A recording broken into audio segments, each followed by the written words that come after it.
IAS కృతిరాజ్ ఉత్తరప్రదేశ్లోని ఫిరోజాబాద్లో sub కలెక్టర్గా విధులు నిర్వహిస్తోంది. ఒకరోజు ఊహించని సమయంలో ఓ వ్యక్తి కృతిరాజుకు ఫోన్ చేసి ఫిరోజాబాద్లోని ఓ ప్రాథమిక ఆరోగ్య కేంద్రంలో జరుగుతున్న విషయాలన్నీ పూసగుచ్చినట్టు చెప్పాడు. మేడం, మేము హాస్పిటల్కు వైద్యం కోసం వెళ్తే మమ్మల్ని ఎవరూ పట్టించుకోవట్లేదు, వైద్యం చేయట్లేదు, సరికదా మనుషుల్లా కూడా చూడట్లేదు.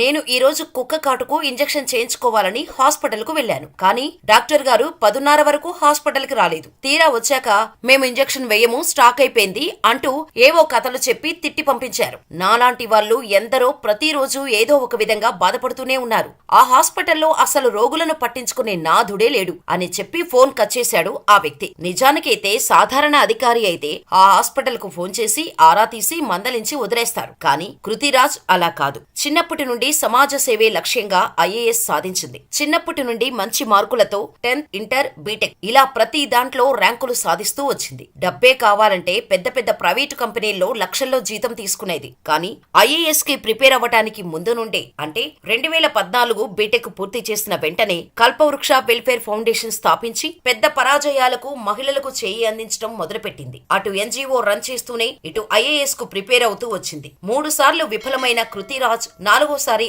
ఐఏఎస్ లో 106వ ర్యాంకు సాధించి ఫిరోజాబాద్ లో సబ్ కలెక్టర్ గా పోస్టింగ్ తీసుకుంది. అలాంటి సేవా వ్యక్తిత్వం ఉంది కాబట్టే ఆఫీసులో కూర్చొని మందలించకుండా నేరుగా ఒక్కతే హాస్పిటల్ ని విజిట్ చేసి అసలు ఏం జరుగుతుందో స్వయంగా పరిశీలించాలనుకుంది. అలా ఆ హాస్పిటల్ కు వచ్చిన కృతిరాజ్ డాక్టర్ ప్రవర్తన సరిగా లేదని అర్థం చేసుకుని తన ముసుగు తీసేసింది. ఆ తర్వాత ఆ డాక్టర్ ని అందరూ రోగుల ముందే నిల్చోబెట్టి వార్నింగ్ ఇచ్చింది. డాక్టర్ మరియు వాళ్ళిచ్చే వైద్యం మాత్రమే కాదు, హాస్పిటల్ కూడా శుభ్రంగా లేకపోవటం కృతిని ఇంకా కోపానికి గురి చేసింది. రోగుల అందరి ముందే ఆ డాక్టర్ కి వార్నింగ్ ఇచ్చి నేరుగా మెడికల్ స్టాక్ రూమ్ లో అడుగుపెట్టింది. ఒక్కో టాబ్లెట్ కవర్, ఒక టానిక్ బాటిల్ తీసుకుంటూ డాక్టర్ ముందు విసిరేయటం మొదలుపెట్టింది. ఆమె చేస్తున్న పనికి అందరూ షాక్ అయిపోయారు. స్టాక్ రూమ్ లో అన్ని మందులు ఎక్స్పైర్ డేట్ ముగిసినవే ఉన్నాయి. అన్ని మందులు ఏరుకుంటూ విసిరేయటం మొదలుపెట్టింది కృతిరాజ్. హాస్పిటల్లోని డాక్టర్ తో పాటు ప్రతి ఒక్కరికి వార్నింగ్ ఇచ్చి రేపటి నుండి మొత్తం మారిపోవాలి, వైద్యం కోసం ఎవరొచ్చినా తిరిగి వెళ్లకూడదు, మళ్లీ నేను ఎప్పుడు ఎలా వస్తానో తెలియదు, కానీ వచ్చినప్పుడు మళ్లీ ఇదే రిపీట్ అవుతే